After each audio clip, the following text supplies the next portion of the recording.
Okay, welcome to a systematic review of female athletes, sportswomen's experiences of incontinence and symptoms of pelvic floor dysfunction.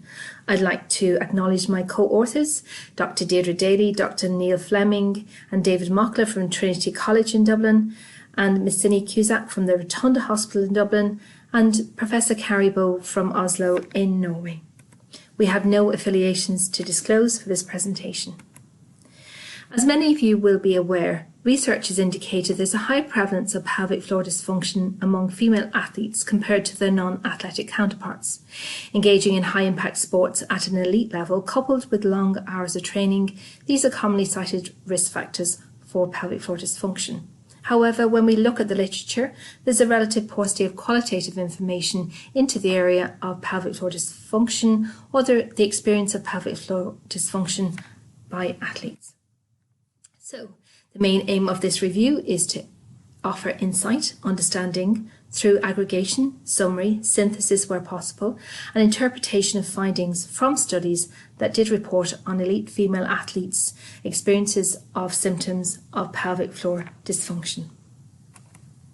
This study was registered in Prospero, electronic databases of PubMed, Embase, Medline, Cochrane, CINAHL, PsycInfo and Web of Science were searched with the assistance of a medical librarian at Trinity College, Dublin.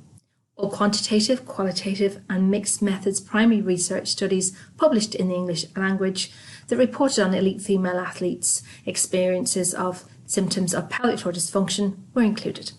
2 reviewers independently screened the studies based on titles, abstract and then full texts. Disagreements were resolved by consultation with a 3rd reviewer. Confidence software was used to help us in screening and selecting studies. Methodological quality of those included studies was evaluated using a modified version of a 12-point assessment checklist. This is Thomas et al. In 2003. Studies were classified as weak, moderate or strong. This systematic review complied with the adapted PRISMA guidelines for reporting systematic reviews of qualitative and quantitative evidence. 1,421 studies remained after deduplication, 97 were screened at full text, 23 met the inclusion criteria, 3 were excluded because they were weak on methodological quality, so that left us 20 for data extraction and analysis. 19 of these 20 studies were of moderate quality, 1 was of high quality. They were conducted in 10 countries between 1994 and 2020. 19 of these studies used a quantitative design, only 1 study used a mixed methods design, and no study was a purely qualitative design. So the information regarding the athlete's experience was extracted mainly either from closed questions in the instruments used in the surveys, or also from open questions which allowed the participants to add their own comments, and then from 1 study where a focus group was utilised. So what we found was that actually there was insufficient qualitative information to carry out further analysis in the form of thematic analysis or a metasynthesis. So instead what we did was we grouped the experiences and the information that we found into the following categories. So the experience reported of triggers for symptoms of pelvic floor dysfunction, the strategies adopted by the athletes to manage and mitigate the symptoms of pelvic floor dysfunction, and also the experiences of the athletes that the impact of pelvic floor dysfunction had on their quality of life, daily life, their performance, or on their emotions. So we're going to dig into those a little bit further. So the experiencing of triggers for pelvic floor dysfunction. 14 studies reported triggers for pelvic floor dysfunction. Competition and/or training was reported in 6 studies. And interesting, 4 of these have reported that it tended to be the end or the second half of a competition or the latter part of training. Type of movement during activity was reported in 8 studies, coughing and sneezing and laughing in 6 studies, on the way to the toilet, sudden urge to go to the toilet in 3 studies, higher level of ranking in sport in 1 study, and the use of certain equipment was found to be a trigger in 1 study as well. When we looked at the strategies adopted by individuals to mitigate and to manage the pelvic floor dysfunction, most common was the use of pads or containment, and this was in 9 of 14 studies that reported strategies. Increased frequency of urination or pre-voiding or voiding during events was in 7 studies. And also in 7 studies, the athletes were reported to have discussed the condition with others or to sought help from a health professional.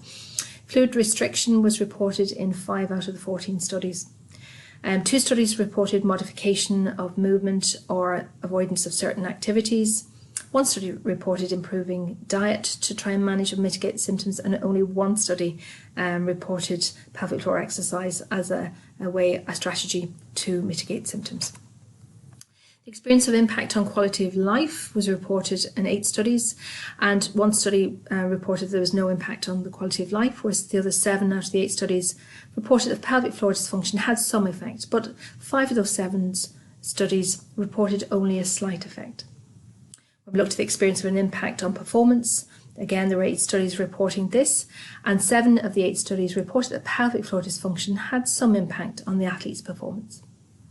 On the impact of emotions, there were 6 studies reporting this. Embarrassment was the most commonly reported emotion, and that was in 4 of these 6 studies. We also had fear and concern or anxiety, and there were 2 studies, and annoyance and frustration, 1 study out of the 6 studies. So what is this telling us?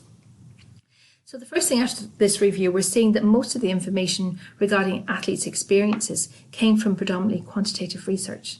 So we're suggesting that future research should adopt qualitative methods, or at least incorporate a qualitative component.